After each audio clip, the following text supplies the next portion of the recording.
Parfois, il vous arrive d'entendre des hymnes, quelques-uns des beaux et magnifiques hymnes interprétés sur des CD, disques, audio, cassettes.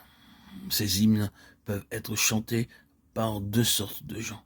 Certains d'entre eux peuvent être chantés par un chœur très capable et très artiste, avec une technique parfaite, un art merveilleux, une harmonie magnifique, et par de superbes voix.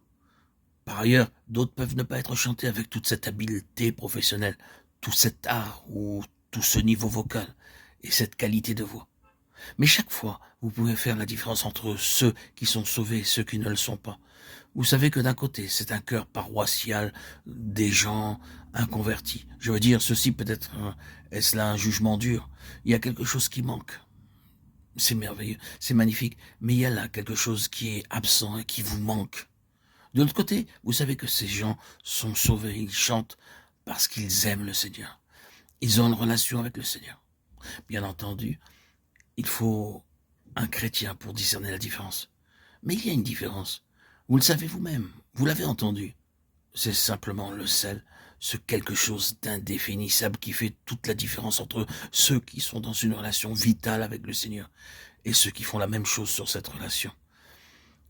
Ils ont tout le semblant, toute l'apparence, toute la grosseur du sel, oui. Mais il y a quelque chose qui est absent. Le sel est sans saveur. Nous ne voulons pas simplement une technique, une doctrine correcte et juste, une pratique chrétienne convenable, des formes, des liturgies et tout le reste. Ce qui est nécessaire, que ces choses-ci soient présentes ou non, c'est qu'il y ait ce quelque chose de vital qui amène les gens à réaliser. Eh bien, ils peuvent n'être pas artistes ni des gens formidables capables.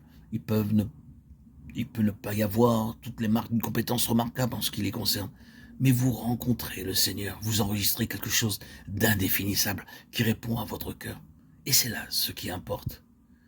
Le rétablissement de ce témoignage-là a plus d'importance que toutes les paroles, la phraséologie, la forme, la technique. Il est tout à fait possible d'avoir une technique et des églises néo-testamentaires, une doctrine et une pratique chrétienne. Mais cependant, il manque ce quelque chose qui rend témoignage. Et c'est le témoignage qui doit être établi. Donc, nous voyons que le problème est celui de la vie. Or, en vue d'obtenir cela, Dieu doit souvent prendre des mesures très strictes. Il ne sera jamais satisfait par quelque chose de moindre à cet égard, peu importe ce qu'il peut y avoir d'autre. Il ne sera pas satisfait pas moins que cela, et donc il sera prêt à faire passer la chose par le feu, même à sembler l'abandonner pour un temps, si par aventure il peut rétablir ce qui a été perdu. Il est le Dieu de la résurrection. Peut-être le Seigneur est-il en train d'agir sur cette ligne-ci avec quelques-uns d'entre nous. Il y avait davantage de sel à un certain moment qu'il y en a maintenant. Il y avait plus de mordant dans notre témoignage qu'il y en a maintenant.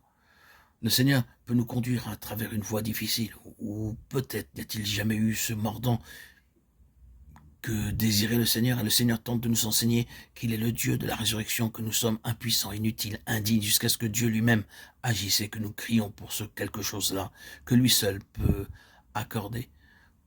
Quoi qu'il en soit, c'est ce que le Seigneur veut. Et il agira avec nous en toutes circonstances, de cette façon ou d'une autre, avec ce but en vue. Ces façons d'agir auront pour objectif qu'à la fin, il y ait un témoignage à son triomphe absolu sur le pouvoir de la mort, ce que seul le Seigneur peut faire. Et si vous ressentez aujourd'hui que vous en êtes là, que seul le Seigneur peut accomplir cela, croyez-moi, vous vous trouvez dans une position remplie d'espoir. Si jamais vous ressentez qu'il faut un miracle pour réaliser une certaine chose, vous vous trouvez alors dans la position juste pour demander à Dieu de l'accomplir.